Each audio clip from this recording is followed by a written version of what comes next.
Picture an army emerging from the horizon, sudden and unexpected, striking with unimaginable speed and disappearing before defenses can be rallied.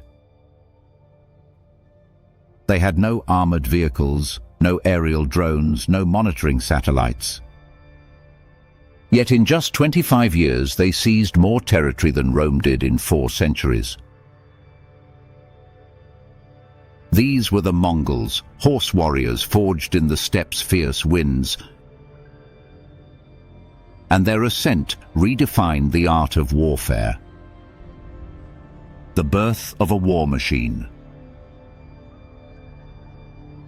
The saga of the Mongols begins with Temujin, born into turmoil in the late 12th century. His father killed, his family left behind, Temujin grasped survival not from classrooms, but from the jaws of hunger, struggles, and relentless tribal conflicts. When he unified the steppe tribes in 1206 and took the name Genghis Khan, he constructed more than a nation.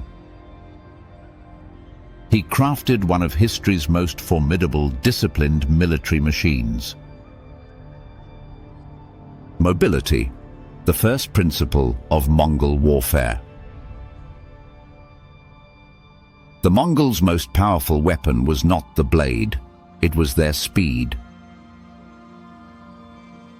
Each warrior rode up to 5 horses, swapping them to sustain pace and resilience.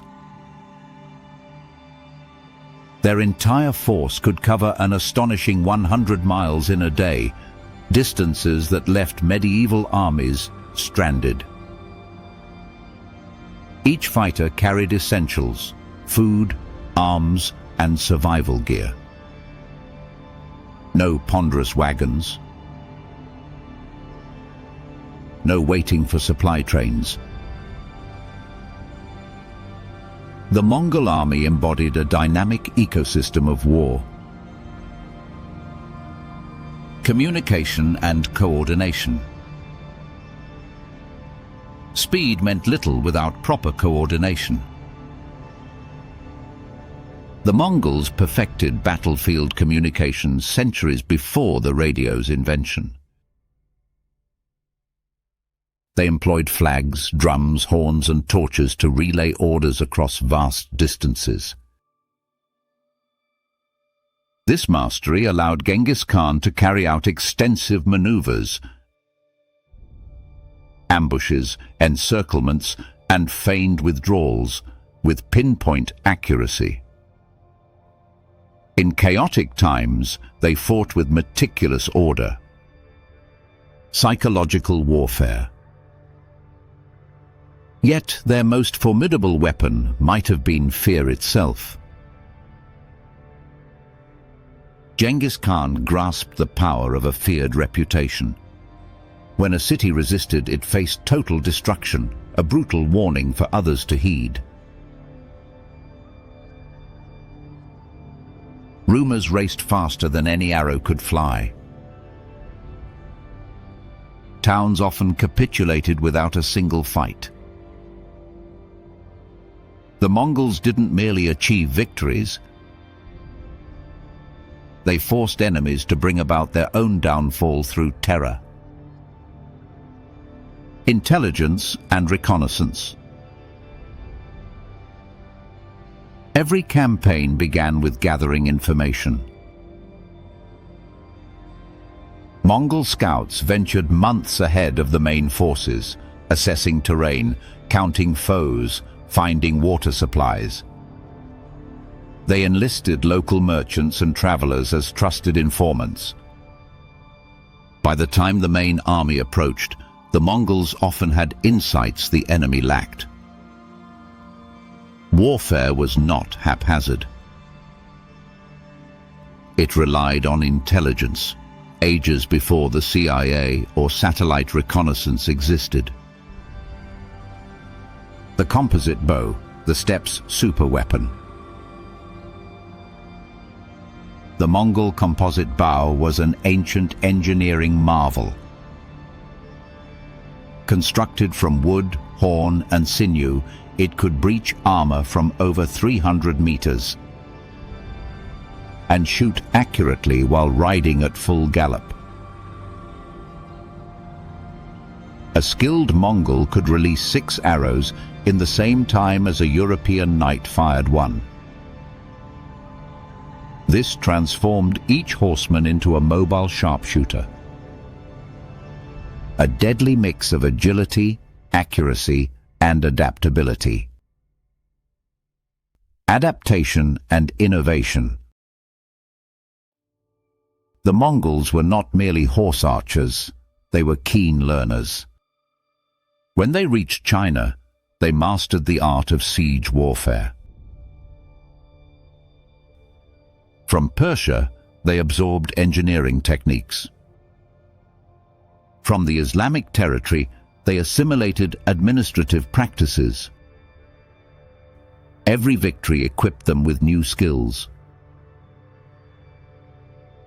Soon they had Chinese siege specialists crafting catapults, Muslim builders creating bridges, and Persian officials overseeing taxation. The Mongols evolved into a global amalgamation of military prowess, fueled by innovation and flexibility. Logistics, feeding the empire of war. Behind every formidable army lies intricate logistics. The Mongols established a postal relay system named the Yam, with stations set every 25 miles, providing fresh horses and supplies. This allowed swift messaging across 5,000 miles within days, medieval communications equivalent to the internet. Discipline reigned supreme. Stealing without permission faced death as punishment. The outcome? An empire that functioned seamlessly. The Battle of Ain Jalut, the first defeat. Even the mightiest war machine can face defeat.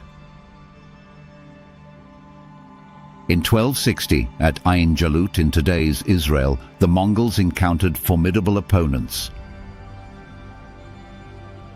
The Mamluks of Egypt.